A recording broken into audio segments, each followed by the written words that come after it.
Қара қалпақпан. Тарихын айлесем әуелі бастан, her bir өткен батыр тарихта дастан. Қанында батырлық қуаты тасқан, тауларды сөйлеткен қара қалпақпан. Жүріп күртігі бұл милли тағам. Балық қармалары бейбаха маған, қыз меңешті жеңіп, Әжинияз баба.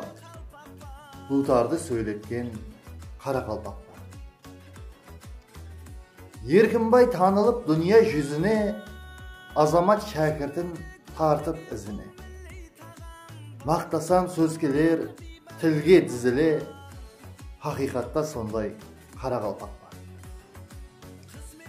Бір жағында Гүлленбекте мойнады. Қарасам көзімнің нұры жайнады. Таң қалдырған операның майданын, Жеңісбекке жерлес қара қалпақпан.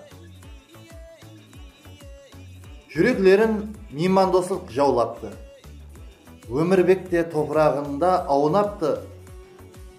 Алдыңа әкеліп ас ақсаулақты, күнде той тойлаған қара қалпақпан. Тарихың болса да біздерге алыс, батырлар едіге қоблан алпамыз. Жүрегінде тұрған ар менен намыс, солардың ұрпағы қара қалпақпан. Алла ярдай бабам мөлшерлеп берген, Бердақ Ибраимлар дүнияға келген.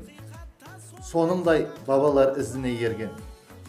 Кеңпейіл меймандос қара қалпақпан. Құрметпен Алишер Күтімбаев.